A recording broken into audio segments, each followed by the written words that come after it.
Hi, I'm Giacomo and I'm part of 7-Bit Games, and today we're going to be talking about narrative and user interfaces.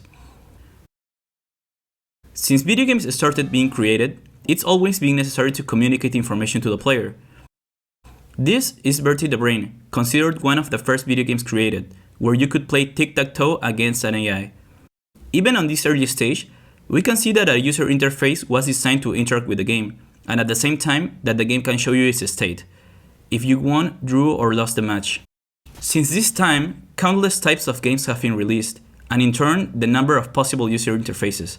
For example, we can now find games like Journey, which aim to be minimalist with the information presented, to MMOs like World of Warcraft, which are completely filled with information. While user interfaces could be taken as something not that important or an afterthought when developing a video game, I could say that many games can benefit from a well-designed interface. They allow the game to communicate with the player in a more fluid way, getting to present information transparent and non-intrusively, and sometimes, as we'll see, even supporting the game's narrative.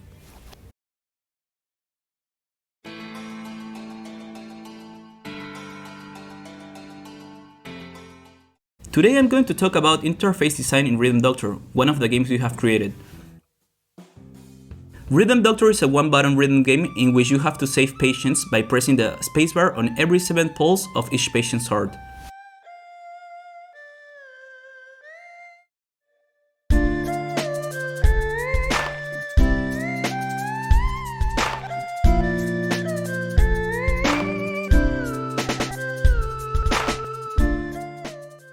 This game is inspired by the Rhythm Heaven franchise, a series of rhythm games created by Nintendo. Rhythm Heaven uses animated sequences and audio cues to help the player know when to press buttons.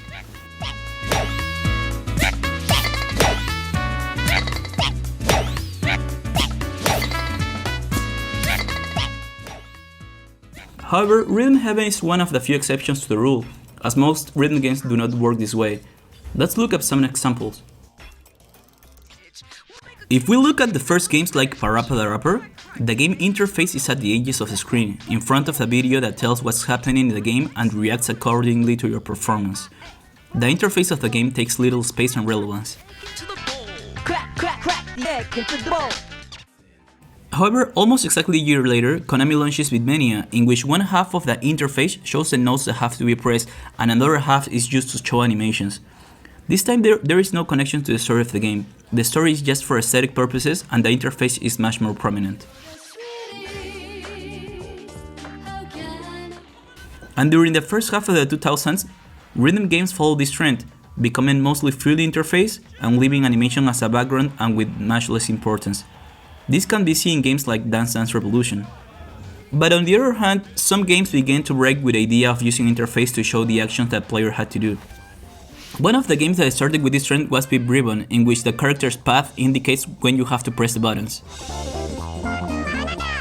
Then in Patapon, you have to press button sequences to the rhythm of the music to tell the characters what to do, doing away almost completely with a graphical interface. And in Rhythm Heaven, the game focuses more on audio cues than visuals to convey information to the player. Because of this, the screen doesn't need to be taken up by note highways where notes scroll smoothly like Beatmania or DDR. Instead, the interface can be creatively integrated in the game space, that is, in the characters, environments, and animations. Rhythm Heaven also takes it a step further by playing around with the interface in the middle of a level. In this level, for example, the screen zooms out while the player has to maintain a beat with their sense of rhythm.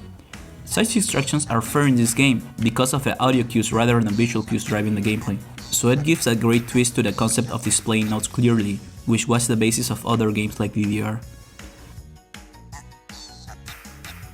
So when designing Rhythm Doctor's interface, we looked most at Rhythm Heaven for inspiration, since our game was also focused on audio cues.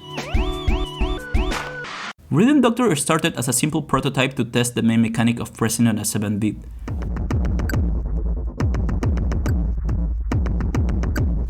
The way that boxes pulsed reminded us most of heartbeats, so we decided to make it medically themed and use electrocardiogram or ECG to display each patient pulses. So now the pulses were the patient heartbeats and the player pressed on the 7th heartbeat of each patient. This might seem like just notes on a highway in disguise, but the great thing about this approach is that the interface does not need to be static. It is part of the setting and moves with the character. This benefit allows us to have much greater flexibility in creating levels and to be able to tell a better narrative. In this level, for example, each patient has their own vocal lines in the song, which sync to their corresponding heartbeats.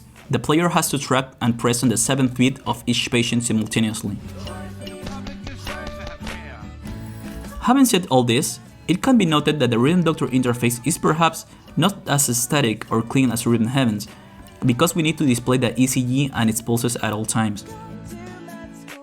But on the other hand, Rhythm Heaven interface has a restriction compared to Rhythm Doctors.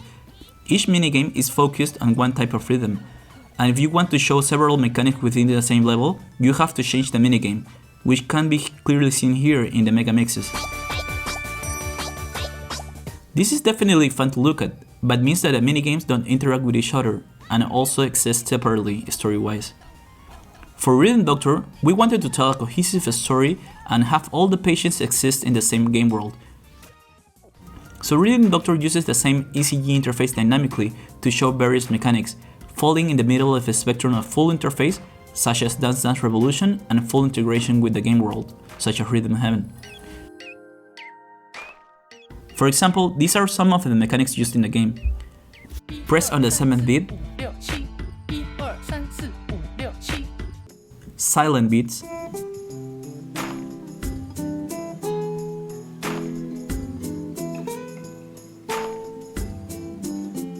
press on every other beat,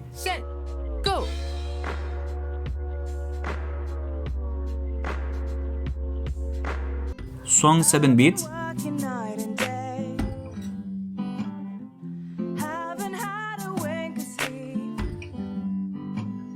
and health beats.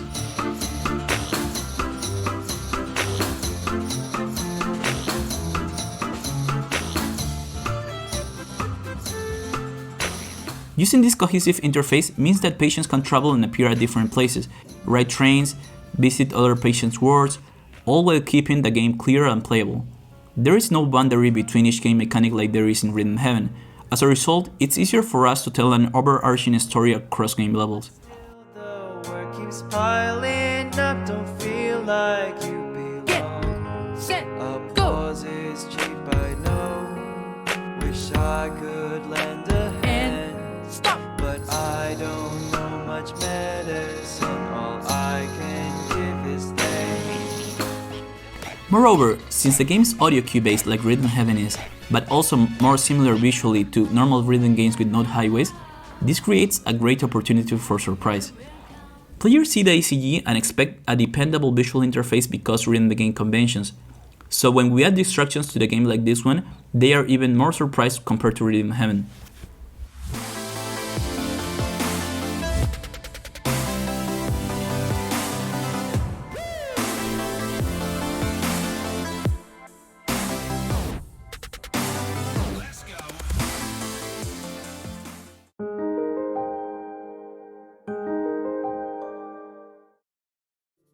Are the menus part of the fictional world of the game, or should they be something separate from the story?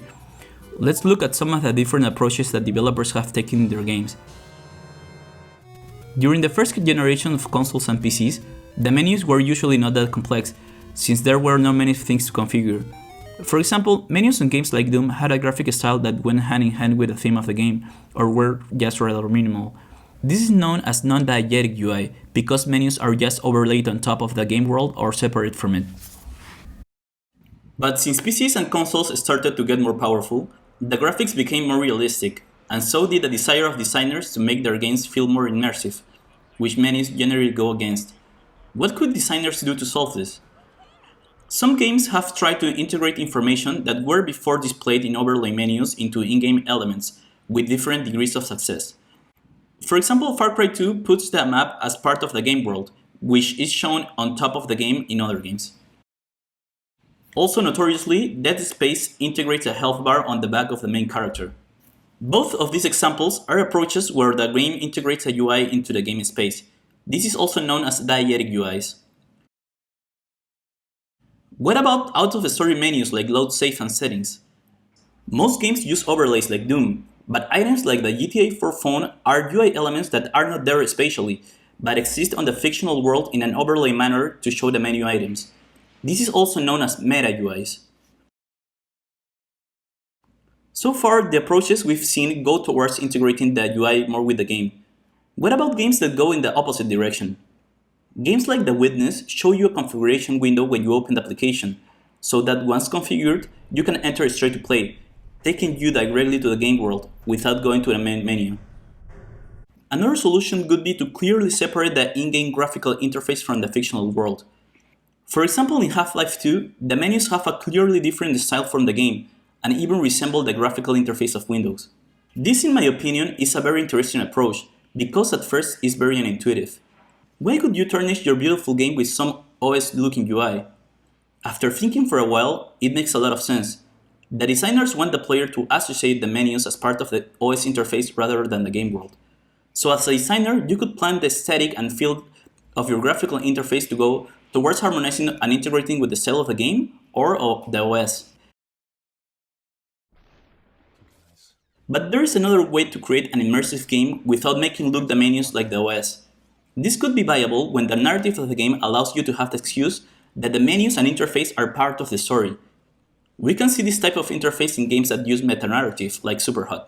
In Superhot, the main character is you, who is in front of a computer terminal, talking with a friend who offers to play a new game called Superhot.x. This terminal also serves to configure the game, but at the same time supporting its narrative. Rhythm Doctor is very similar in this sense, as the concept narratively is that you, the player, is participating remotely as a medical intern through the Rhythm Doctor application to cure patients with heart problems. The hospital you are connected to is located in another part of the world, and since the game, according to the story, is only an interface to communicate with the hospital, from here we can take a certain thematic line to create the game's menus. For example, every time we select to play a level, the robotic hand that we control from home to defibrillate patients is shown as an interface. And when you press space to start the level, a lens opening effect happens, implying that we're going to show what the hospital room camera is seeing at that moment.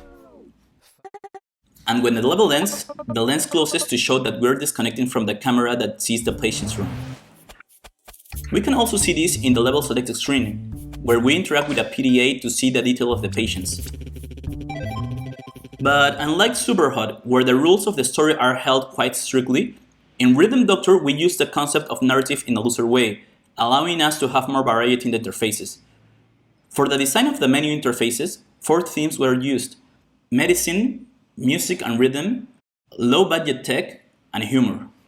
These themes were not defined at the beginning of the game or when we started designing the interface, because some were already designed before this, but were rather defined retrospectively when Daniel Wong began the redesign of the game's logo. He was also the one who illustrated the user interfaces, and with whom I worked hand in hand to design them.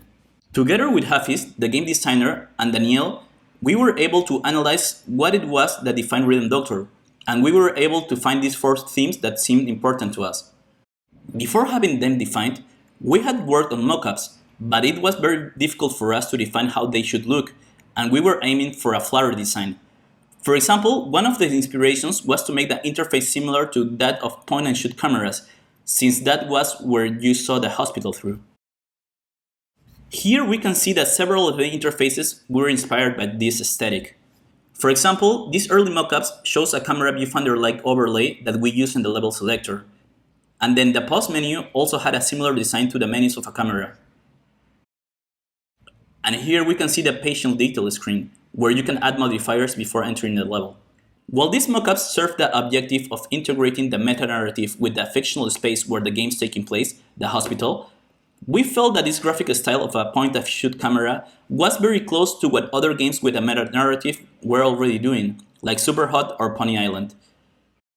We decided to implement an artistic style that goes more with the identity of the game, following the line of the 4 themes we had already mentioned: medicine, rhythm, low-budget technology, and humor.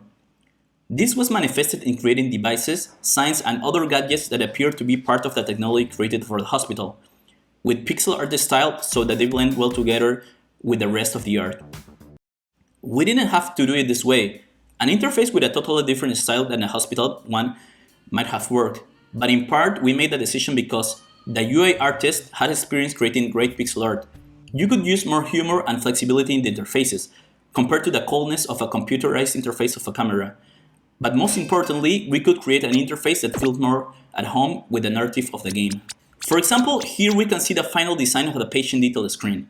The information is inside a PDA with a design that resembles smartphones from the mid-2000s. Also, the levels rate is in a note stacked with band-aids that gives the feeling that it's a low-budget hospital. We also reuse various menu items, which serve as leitmotif to indicate that we're using the same devices. For example, the PDA is used as a menu on various screens of the game. In this way, we create a dependable symbol for the player, always using the PDA as a screen where you receive separate information, and we also save on creating different illustrations for the game.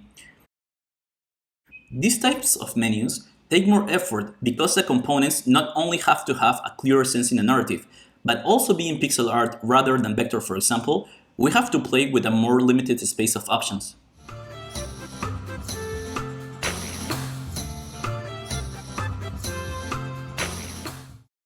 When you're making a pixel art game, you have the option of implementing the UI in a higher resolution than pixel art, such as vectors, or completely in pixel art. For example, in games like Loop Hero, the interface is pixel art. A more retro, purist aesthetic is maintained here, not breaking the pixel grid to draw the interface. However, unlike older consoles, these limitations no longer exist, as screens generally have a high resolution and computers are much more capable of drawing complex graphics. In Celeste, for example, the dialogues within the game are vectors, including the characters' faces, while the game world is pixel art. Furthermore, we can see that only the game is pixel art, while all the menus and screen transitions are not. This game is a very particular example because even the level select screen uses another type of interface, a three-dimensional one. Making the interface in a graphic style denser than pixel art allows you to create more detailed illustrations of the characters and environments, which you can do without increasing the number of pixels for the rest of the game, possibly saving development time. But I think in addition to these benefits, the most important one is that you can have the freedom to use vector fonts. Using vector fonts and shapes give you the freedom to use different sizes without compromising the aesthetics of your game. For example, if you make a pixel art font smaller, most of the detail would be lost, while the vector font has no such problem. You could also scale the font and interfaces that are pixel art without pixelating them, but this usually makes it feel out of place, losing the pixel art aesthetic. For example, here the cockatoo is 50% in size and the pixel art feels out of place. Sometimes you can get away with it if the scaled interface is quite separate from the game, so there isn't a close place to draw a comparison with. This is a trick used in Celeste. Interfaces that are vectorized are clearly delimited by the rectangle, such as dialogues. I think your brain can differentiate the parts as two different things, so it doesn't feel so inconsistent. Coming back to Rhythm Doctor, since the interfaces were much more integrated into the game elements like the PDA, we decided to make interfaces pixel art as well, but we cheated for certain things like Chinese, Japanese, and Korean fonts, also known as CJK characters. Before we had even considered localizing the game, we started with this font, which we used to make the game. When new characters were needed for other languages like Spanish, Portuguese, and Polish, we added new glyphs using a font editor. But when it came to add Chinese, Japanese, and Korean to the game, we simply could not create the thousands of characters used in those languages. Eventually, we got a Chinese pixel art font, but since the font needs to be larger in order to draw the characters clearly, the interfaces had to be enlarged or tweaked to have enough space for them. Here we can see a design mockup of the patient detail interface in English, and here its respective version in Chinese.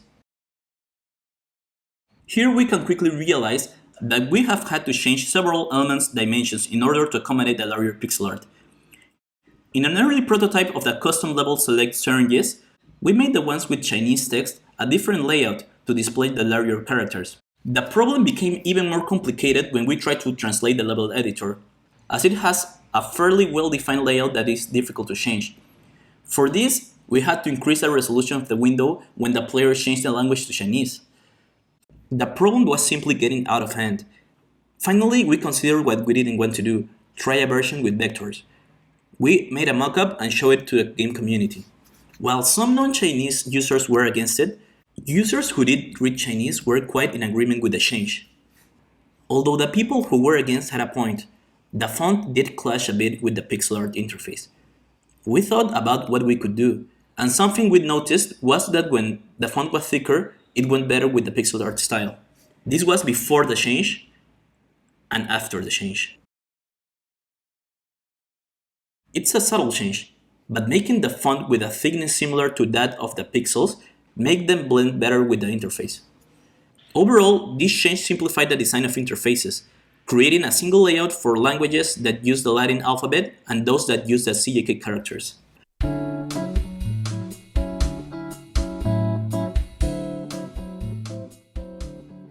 Rhythm games have different types of graphical user interfaces to present the information about when and how the notes have to be pressed. Different systems of mechanics determine the possibilities of interfaces to present information, and thus the type of narratives that can be told in games. When considering the design of your game menus, one of the aspects is the level of association with the game world. A design that is quite separate from the fictional world could help with the player's immersion to the game, while a design that goes with the game world's graphical style can give greater aesthetic coherence, regardless of whether the game has a meta-narrative or not. It is possible to use a different artistic style for the UI compared to the game world. In these cases, it is best to separate these elements in a clear way so that it doesn't feel incoherent. In the case of fonts, it's important to prioritize readability over consistency with art style, especially in games that use a lot of text. When working on the design of the interfaces with a team, especially if they want to be created in a way that is narratively significant, it's important to allocate more time to work them. Creative, layout, and implementation problems take longer to solve, as these interfaces generally end up needing more elaborate graphics and more complex animations.